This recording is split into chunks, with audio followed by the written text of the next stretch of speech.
I'll make myself a little bit bigger so that you can see me. There we are. Okay, so beautiful to be here. And I know that we're all at the end of the holiday season. And even if you don't celebrate Christmas, I just want to see in the chat, who here loves receiving gifts? I just want to see like a yes, hell yes, whatever you want. Do you like receiving gifts? I see thumbs up, me, yes, here, yes, yep. Okay, fabulous. So we're all on the same page. I'm a big fan of gift giving and gift receiving, which makes Christmas my favorite day of the year. But a few years ago, we decided in our family to do things a little differently and stop buying presents, stop spending money on stuff that we didn't need.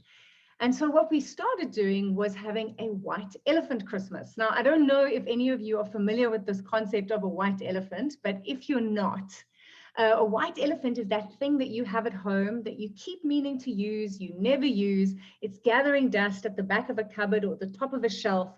And, you know, it just sits there.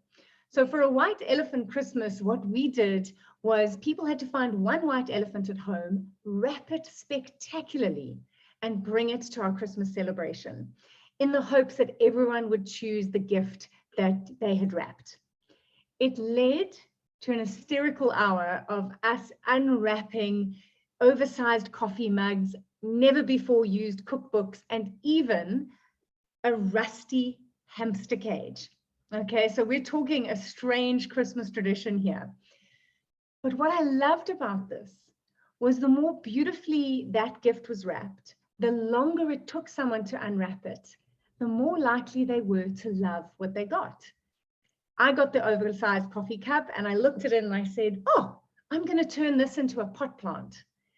My brother-in-law's bachelor best friend got the unused cookbook and went, I'm going to impress my next date. And my cousin, who got the rusty hamster cage, looked at it and looked at us and said, this is unbelievable. My daughter just said she wants a hamster. So you might be wondering why I'm telling you about my crazy South African Christmas traditions. And it's because in the 10 years I've been a Toastmaster, and in the 7 months it took me to become the world champion of public speaking last year, I have realized that great speeches are a gift that you give to your audience. I really want you to think about that. Great speeches are a gift that you give to your audience. And that's what I want to share with you this morning is how do you communicate in a way that is a gift for your audience? How do you take those white elephants in your life, those little moments and memories that maybe you've forgotten about and are gathering dust, and find the value in them so that when you talk about them, they carry a message that people want to take home? Okay, so when you are giving a gift, you always have a choice. There's always a choice in how you wrap that gift. You could just put it in a brown paper bag and kind of scrunch it up and hand it to the person and go, here's your gift. Or you could put it in a beautiful box. You could tie a ribbon around it, add a note, and give it to them like that. So just as a question, if I had to ask you to choose right now, what would you want, the brown bag or the beautifully wrapped box? So just put bag or box into the chat. Bag or box, which would you choose? Let me see. Box, box, box, box. Yes. Why? Because it makes you curious, because it looks like they made an effort, because it's taken time and you want to unwrap it. Okay, so let's look at how do you create speeches that feel like a gift that your audience is receiving. And I just want to take you through 4 steps that I've realized. Someone wants the gift bag. I love it. All right, so I want to take you through 4 steps to writing a winning speech. And this is what I've realized since winning the World Championships last year, and just the incredible process I went on with my 2 speeches. And I believe that if you take these 4 simple steps and apply it to the next speech you're writing, or the next time you're communicating to your club and wanting to inspire people, you should be able to deliver speeches that move people and messages that matter. So let's start with the first part, the first step, and that is the G of gift. You have to get clear on your message. Now, we know this is Toastmasters, but quite often you'll see a great speaker giving a great speech at your club, and there's like 3 or 4 messages in there. So what I want you to think about, and if you're thinking of entering the speech contest this year, really think about this. In the speech contest, you have 7 minutes to speak to the world. If you make that final speech, you have 7 minutes to speak to the world. Ask yourself, what would you say if the whole world was listening? What's that message in your heart, that thing that moves you, that thing that you really believe is going to change the way people see the world or think about things or what they do? So getting clear on your message is key. And the trick is you want to be able to write that message in 10 words or less. It needs to be like the chorus of a song. It needs to be that like snappy line that people can say really easily. And if you go and look at previous world champions, you'll see that's what they do. They have simple messages like words have power, reach out. You know, the victory is in the try. Mine was write a different story. They're messages that people can easily remember. So it's not easy to get to that message. If you have watched my winning speech and you see that my message there is write a different story, I can share with you that it took me 100 days to write that speech. I worked on that speech for 100 days, and I only got to that message statement 10 days before the finals. I'd have an attitude of gratitude, look for the good, be grateful. It was all the same story. It was all around specific messages that was trying to say that, but eventually right at the end, I got to my message that I'm trying to give the world is you always have a choice to pick up your pen and write a different story. So every time you have to speak at your club or in a contest, put most of your energy into finding that message that moves you, because if it moves you, it's going to move your audience. And ultimately, that's what your audience is unwrapping with you when you are telling them a story. But once you've got clear on your message, that's the gift that you're giving them. Let's look at how you wrap it. Well, this is where you need to intentionally craft your story. And anytime you see a great story, what do we see? We see a clear setting at the start. People know exactly what the time and place is, and they very quickly get to know who the hero is and what is the obstacle they're facing. So in my journey with my speeches, I had to, in 30 seconds, let people know I was 40, my life was going nowhere. I had dreamed of being married and having children, and I was not there. And I set it up that I was in a spare room, eating ice cream, watching Netflix. So that setting is very quick, and the obstacle that you or your hero is facing, you need to let the audience know that soon, because that's what draws them in, right? Now that you've set up that obstacle, we need to move towards a resolution, because everyone's looking for that fix. What's the thing that's going to make my life easier? The trick here is you might be telling a personal story. You might be telling a story where you feel like you figured it out by yourself. But audiences don't like the speaker to be the hero of their own story. While you might be the hero, you want the person that changes you to be outside of you. So for me, that was my father. And I had him come in as almost like a guru or a mentor. And you want to find that guru or that mentor. That could be, I love Prez Vasilev's speech in 2013. It was a flat tire was the guru. It was what taught him a lesson. So make sure that your lesson comes from outside of you. And then you move towards the resolution of getting to your message. One of the best pieces of advice that I got in my journey in the contest last year was that you don't need to tell the audience what they need to change in their lives. You need to show them how you've changed in your life. I really want you to take that in. As you are telling your story, just notice, am I preaching? Am I telling them what they should do? Or am I showing them what I've done and how I was humbled and how I changed and what I learned? So that is where you really spend time crafting your story to show how you were changed by the message that you're giving to your audience. And then only at the end do you maybe have a little call to action. That's an important thing to remember.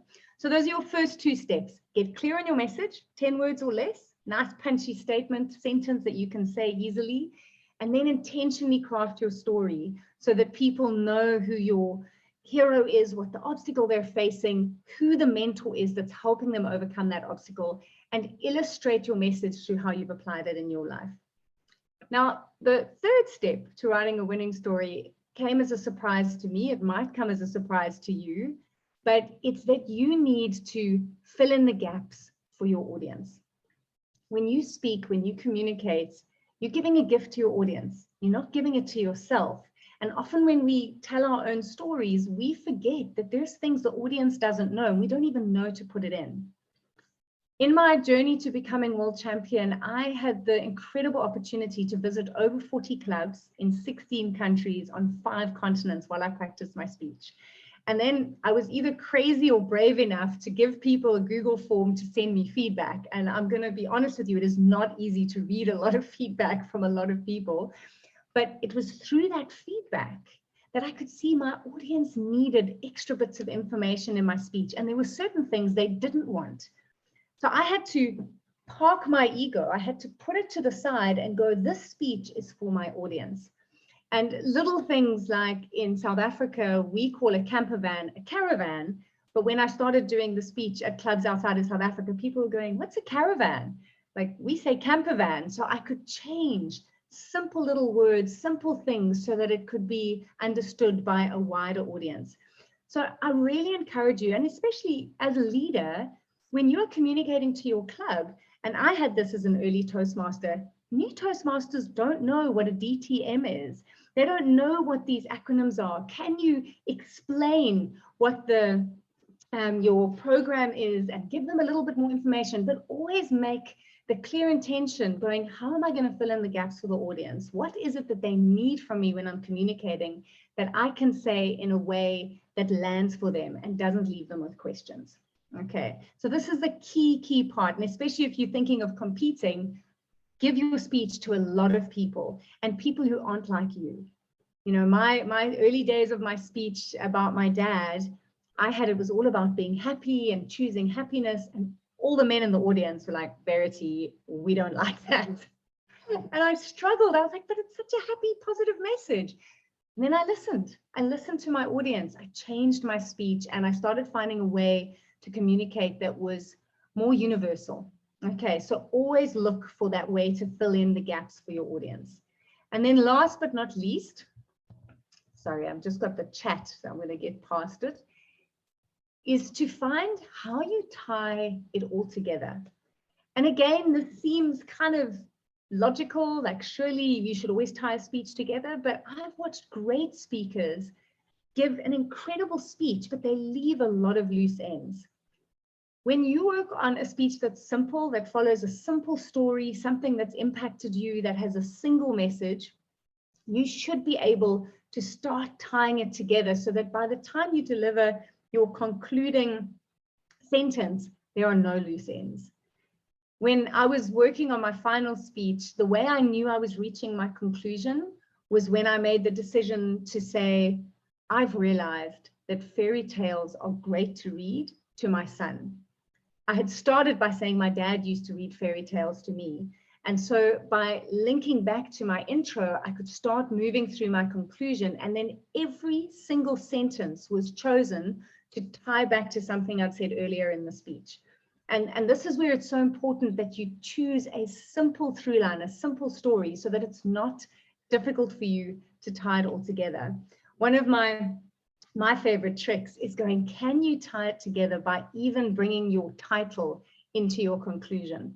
My speech was called A Great Read. Those were my final words of the speech, was looking at the audience and saying, you know, if you pick up your pen, if you choose to write a different story, trust me, it'll be a great read.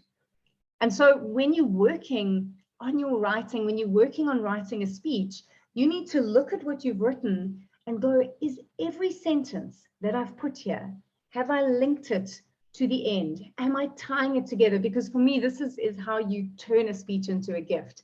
That by the time you utter your last word, the audience doesn't need you to say thank you. They don't need you to say I'm finished. They know this speech is done.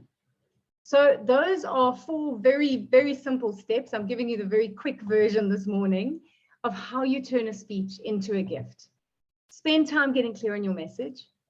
Intentionally craft your story. Have fun creating tension, characterization, dialogue, those simple moments where people can see the characters and feel them. Ask for feedback so that you can fill in the gaps for your audience, and then make sure that as you bring your story and your speech to a close, you've tied every little loose end together.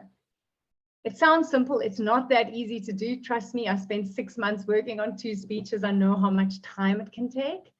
But I really believe that if every single one of us in Toastmasters had this intention when we approach our communication, going, how do I make this a gift for my audience? And then when we're looking for topics of how to get that message across, it might well be a white elephant moment in your life, a memory, a little fleeting minute in time that you've forgotten about, but if you dust it off, there's a message in that that will move your audience. So I really do hope that as you get going with 2020 as I'm calling it, this is the year of 2020 get out there and do things, is that you will pick up your pen and you will write winning stories, not only as a speaker, but also as a leader, because every time you speak, I truly believe you will give a gift to the people who listen. Thank you so much. Thank you, Verity, so much for that reminder that great speeches are truly a gift. And I think as Toastmasters, sometimes we forget that we do have the ability to share our gifts with others and make a difference in people's lives. So thank you for, even if it was just something very brief and simple, for the reminder that we have that opportunity to be intentional and to share the gifts that we have. Thank you for, again, for spending the Saturday morning with us. We appreciate it. My pleasure. Please be sure you follow Verity